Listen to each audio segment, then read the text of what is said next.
국민에게 설명을 어떻게 할까? 우리 목표는 하나다. 내려가서 잘 생각해봐라. 저한테도 이재명이 시킨 거 아니냐. 목표는 하나다. 내려가서 잘 생각해봐라. 남욱 변호사가 증언한 검사의 이 한마디. 2박 3일간 구치감에 홀로 갇혀 가족 사진을 마주해야 했던 한 인간의 공포. 그 이면에는 우리가 반드시 직시해야 할 검찰 수사의 모순이 자리 잡고 있습니다. 과연 누구의 지시로 이런 일이 벌어진 걸까요? 이 내용이 많은 분들께 알려질 수 있도록 구독과 좋아요 정중히 부탁드립니다. 국회에서 열린 대장동 사건 청문회에 남욱 변호사가 증인으로 나왔습니다. 남 변호사는 검찰이 이재명 기소를 목표로 강압 수사를 한 거라고 주장했습니다. 당시 수사를 지휘했던 이원석 전 검찰총장은 이걸 부인하면서 누구도 자기 사건의 재판관이 될 수 없다. 국정조사가 위헌이라고 지적했습니다. 박사라 기자입니다. 대장동과 위례신도시 등 사건 청문회에 증인으로 나온 이원석 전 검찰총장은 국정조사는 재판에 관여할 의도라며 강하게 비판했습니다. 누구도 자기 사건의 재판관이 될 수 없다라고 저는 생각합니다. 민주당이 주장하는 수사 외압이 없었다며 윤석열 전 대통령은 물론 한동훈 전 법무장관과도 만난 적 없다고 했고 대통령으로부터 여사로부터 이원석 검찰총장이 대통령한테 개긴다라는 험한 표현까지 들은 것 아니겠습니까? 자신이 김건희 여사 공개 소환 원칙을 세웠던 걸 들어 특정 진영에 유리한 수사를 하지 않았다고도 강조했습니다.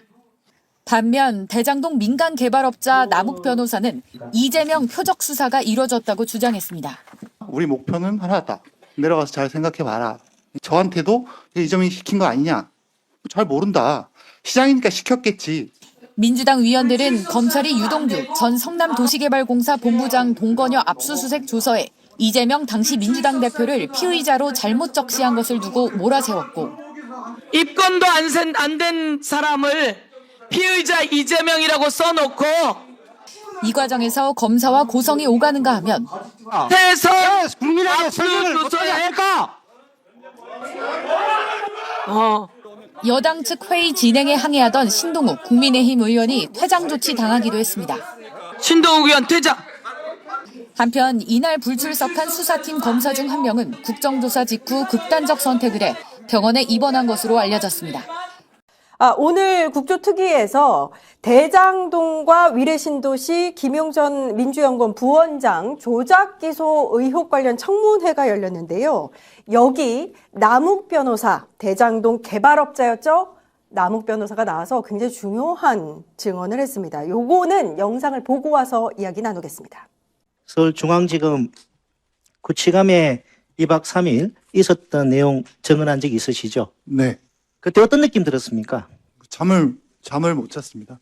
언론에 알려진 정일권 부장검사한테서 들었던 그 말 때문에 잠을 못 자신 겁니까? 네, 그렇습니다. 정일권 정인에게 질문을 했더니만 비유적 표현으로서 환부만 도려내는 수사를 해야 한다는 의미였다. 그리고 아이를 못 본 지 오래된 것 같아서 인도주의적 견지에서 사진을 보여줬다라는 답변을 했습니다. 일단 정일관 부장님께서 그렇게 말씀하셨다면 이제 본인은 그렇게 생각하셨을 수 있을지 모르겠습니다만 배를 갈라서 장기를 다 꺼낼 수도 있고 그다음에 환부만 도려낼 수도 있다. 우리의 이제 그게 권한이다. 하면서 애들 사진 보여주셨고 애들 봐야 하지 않겠냐. 여기 계속 있을 거냐. 그다음에 마지막 얘기가 우리 목표는 하나다. 내려가서 잘 생각해봐라. 이제 이 내용이었고 예, 우리의 목표는 하나다. 내려가서 잘 생각해봐라. 내려가서는 구치감에 2박 3일 동안 목포 하나만 주고 여기에서 버틴 걸로 되어 있죠. 압박 수사를 벌였습니다. 수사 책임자가 정일권 부장검사였는데 우리 목표는 하나다. 내려가서 잘 생각해봐라. 변호사님, 이 말 어떻게 해석해야 될까요? 사실은 이건 이제 공공연한 사실 아니겠습니까? 대장동 사건, 위례 사건 등등이 이재명을 잡기 위한 사건이었다라는 거고, 우리의 목표는 하나다. 검찰에게 목표가 어디 있습니까? 검찰의 목표는 수사를 하고 범죄자를 처벌하는 게 목표인데, 그렇죠. 예, 검찰의 목표는 너무 당연한 거잖아요. 근데 우리의 목표는 하나다. 그러니까 검찰 본연의 목표가 아닌 다른 목표가 있다는 얘기잖아요. 그러니까 목표를 가지고 목적을 가지고 수사했다라는 것을 자백하는 워딩이라고 생각합니다. 예. 그 이제 앞에 우리 목표는 하나다 내려가서 잘 생각해봐라. 그 앞에 배를 가르겠다 아들 사진 보여주면서 가족 만나야 되지 않겠냐. 아들 만나야지 생각해야 되지 않겠냐. 이런 얘기를 합니다. 거의 협박 아닙니까 이거? 자, 이제 일단 정일근 검사가 회유를 하는 과정에서 뭐 했던 이야기는 조금만 제쳐놓고 남욱은 지금 현재 상황에서 어떻게 이제 진실을 얘기하느냐 아니냐.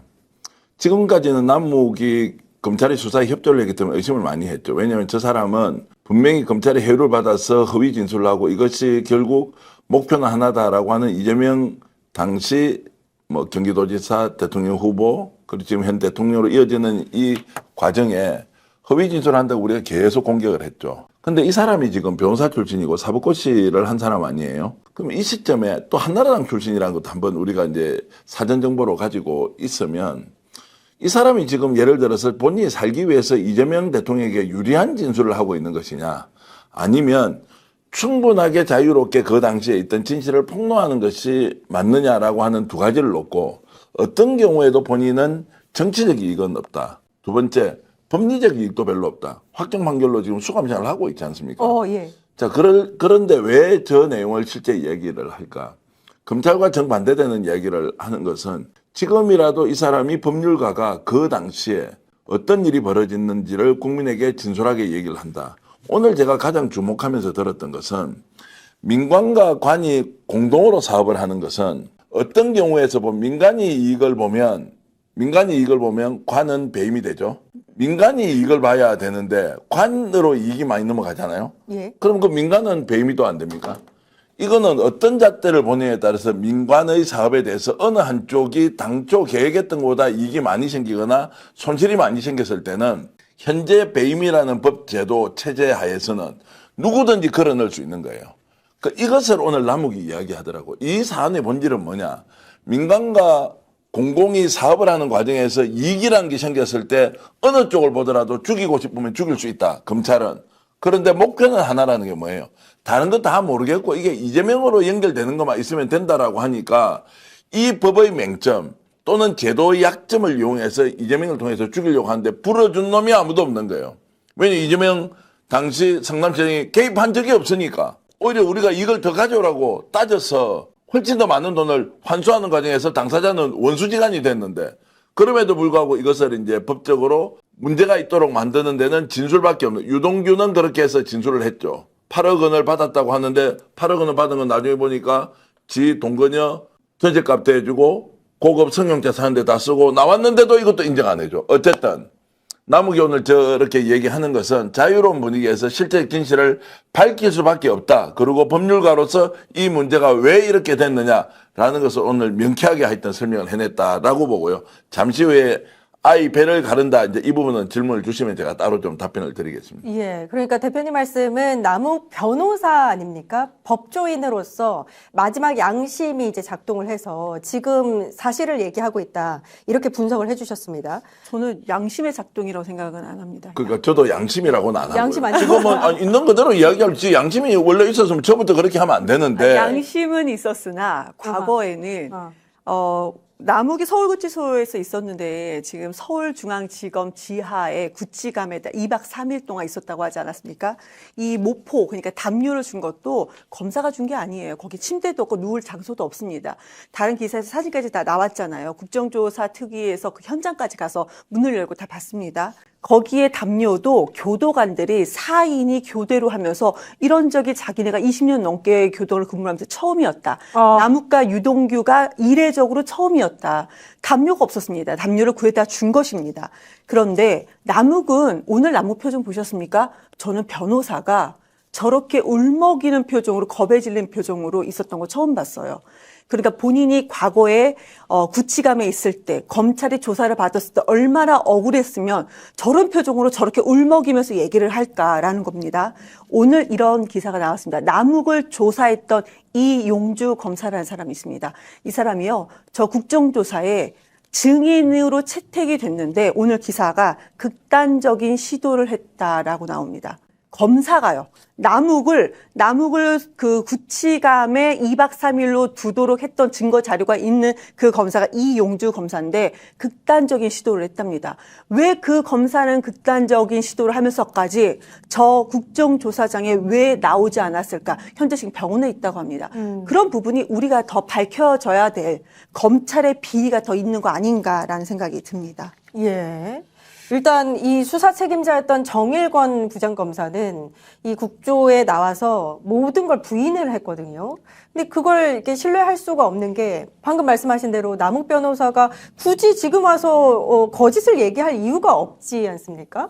우선은 남욱 변호사의 최초 진술 자체가 납득할 수 없는 부분이에요. 뭐냐면 남욱 변호사의 최초 진술은 성남시청의 고위 관계자들 그리고 유동규와 자신들이 합작을 해서 지침을 바꿨다는 거잖아요. 근데 이렇게 인정을 하면 본인 스스로 본인 죄를 자백하는 겁니다. 제가 성남시랑 다 해고요. 해서 성남시의 피해 가게에 배임 행위를 했어요. 나 처벌해 주세요. 이렇게 자백하는 꼴밖에 안 되거든요. 근데 지금 와서 사실은 그거는 강압에 의해서 내가 허위로 진술한 거다. 성남시 관계자들, 고위직들과 연결관계는 없다라고 얘기하잖아요. 근데 지금 진술이 남욱 입장에서 보면 정상적인 진술인 겁니다. 그러면 다르게 얘기를 하면 과연 그때는 남욱이 왜 그렇죠. 본인에게 불리한 진술을 했을까? 여기로 가야 되는 거고 거기에 대해서 남욱은 자신이 압박을 받았다, 협박을 받았다 이렇게 주장하는 거죠. 그렇다고 하면 이거를 논리적으로 상식적으로 판단해 보면 남욱의 최초 진술이 검찰의 압박에 영향을 받았다라고 해석하는 게 맞겠죠. 예. 오늘 나온 내용 중에서 남욱 변호사가 또 뭐라고 하냐면 일기 수사팀 당시에는 처음에는 공무원을 불러서 이런 얘기를 물어보지 않았던 걸 2차 조사를 하면서 갑자기 이재명 당시 도지사 이재명 이름이 나온다고 합니다. 이재명이 시켰지라고 물어보고 잘 모른다고 하니까 시장이 시켰겠지라고 단정 짓고 계속해서 반복해서 물었다는 얘기를 여기서 하거든요.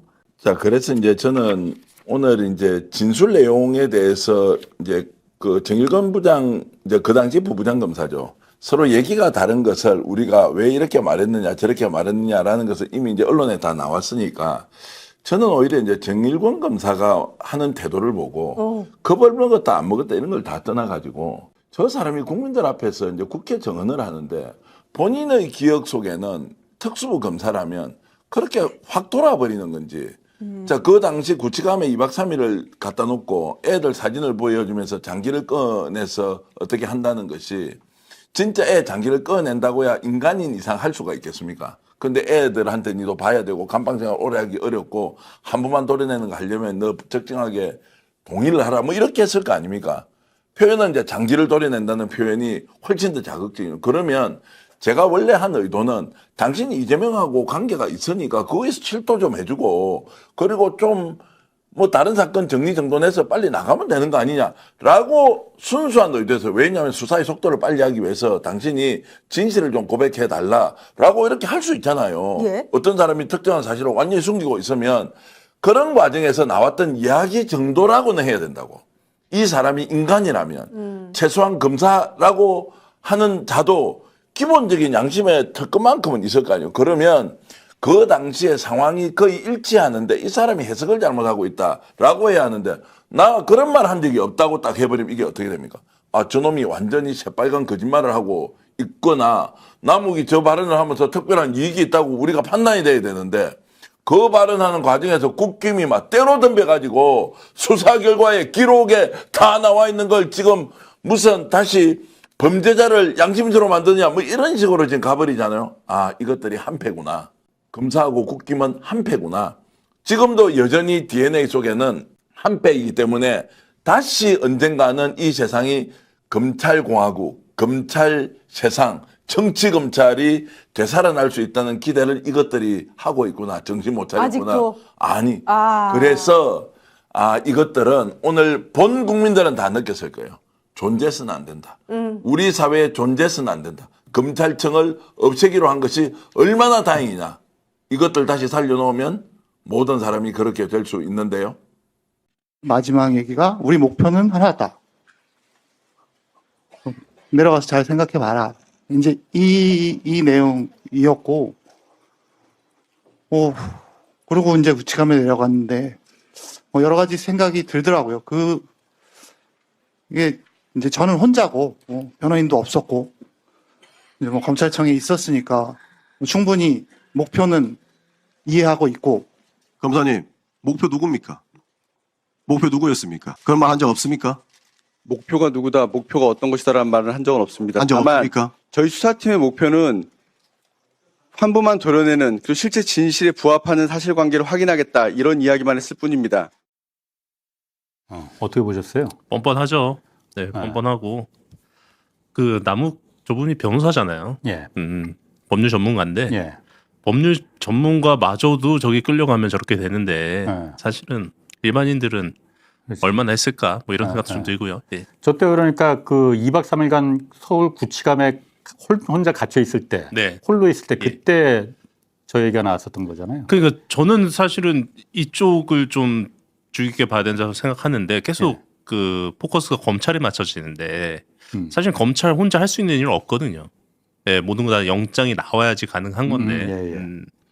그 뭐 윤석열 정권 때 법원에서 영장을 얼마나 잘 내줬는지는 뭐 이미 다 밝혀진 사실이고, 제가 맡았던 대북송금 사건에서도 뭐 자판기야 뭐 이럴 정도로 영장이 나왔는데, 남욱은 사실 저 당시에 이미 신변이 확보돼 있는 상황이었잖아요. 구치소에 수감 구속돼 있었잖아요. 신변이 확보돼 있는 상황인데 신변이 확보돼 있는 사람한테 체포영장을 발부하고 체포영장의 유치 장소로 검찰청을 지정해주고 한 거니까, 이건 사실 법원이 그냥 검찰한테 남욱을 네가 하고 싶은 대로 해라라고 해서 그냥 사냥감 넘겨준 거나 마찬가지라고 저는 봐요. 2박 3일 동안 그러니까 거기서 재운 거 아니에요? 모포 한 장 그렇죠. 달라고. 예. 그 검찰청은 숙박이 불가능한 곳이잖아요. 근데 숙박이 불가능한 곳을 인치 장소로 규정을 해서 명기를 해서 체포영장이 나간 거니까 사실은 저는 그 체포영장 자체가 위법하다고 봅니다.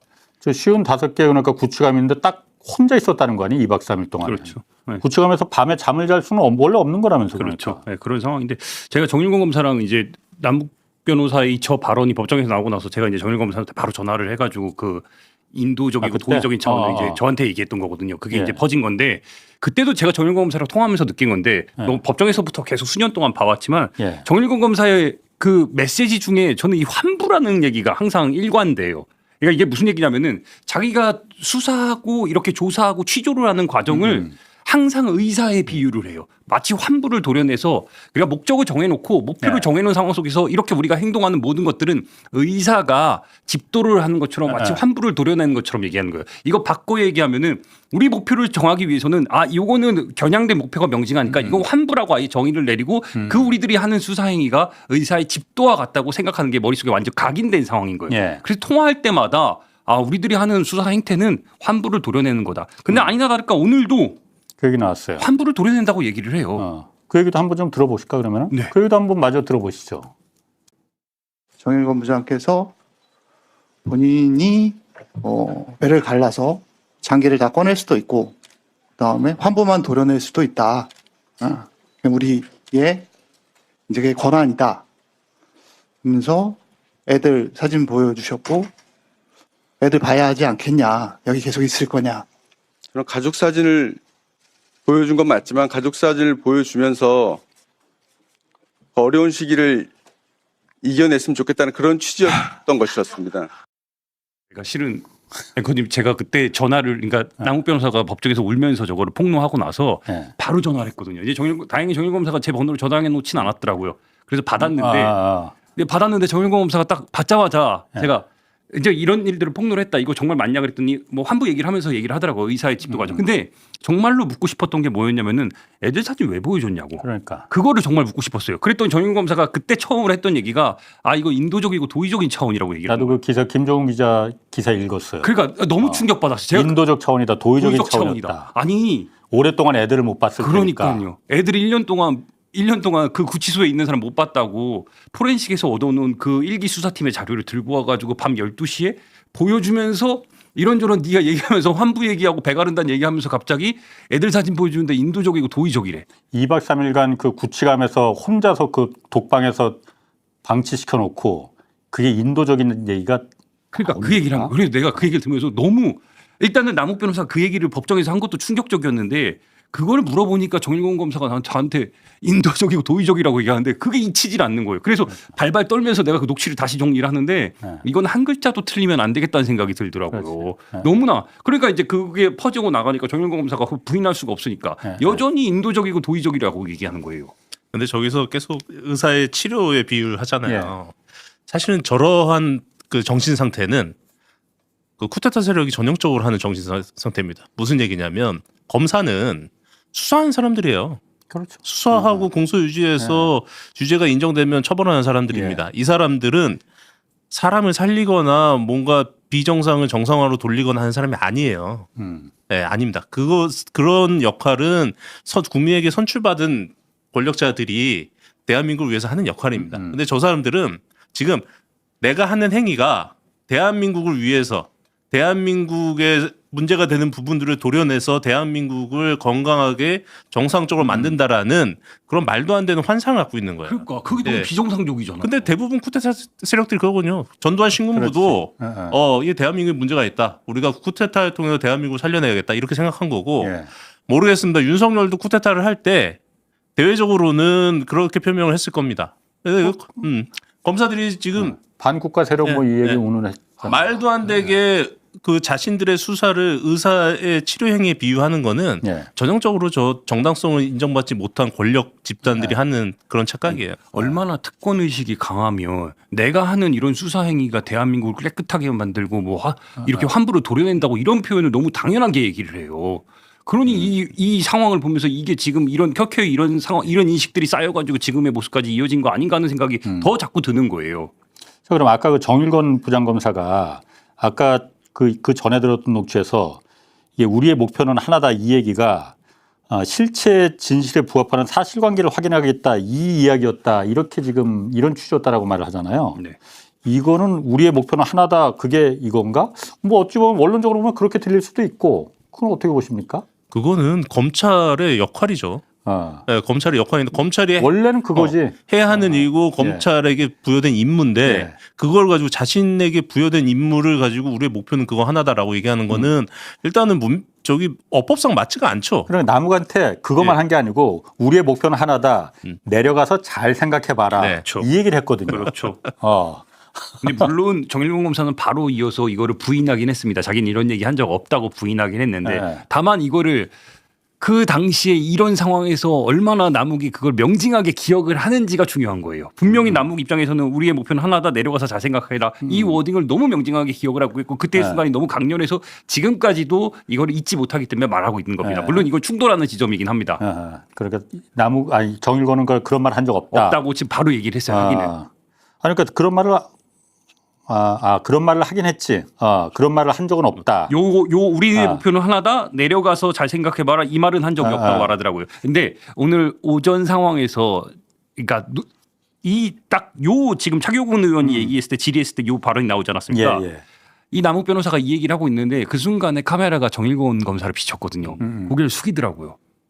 어떤 의미인지 모르겠지만 고개를 딱 숙이면서 생각을 딱 정리하는 느낌이 들었고 이어서 뭐 강백신, 뭐 이원석, 뭐 송경호 이렇게 쫙 검사들이 나와가지고 전직 검사들이 나와서 이렇게 굉장히 반박을 하니까 본인 역시도 이제 용기를 얻었는지 자기의 선배 검사들이 그렇게 했는지 이어서 이제 오늘따라 지난번과 다르게 오늘은 유독 더 좀 센 발언들을 잇고 있는 상황입니다.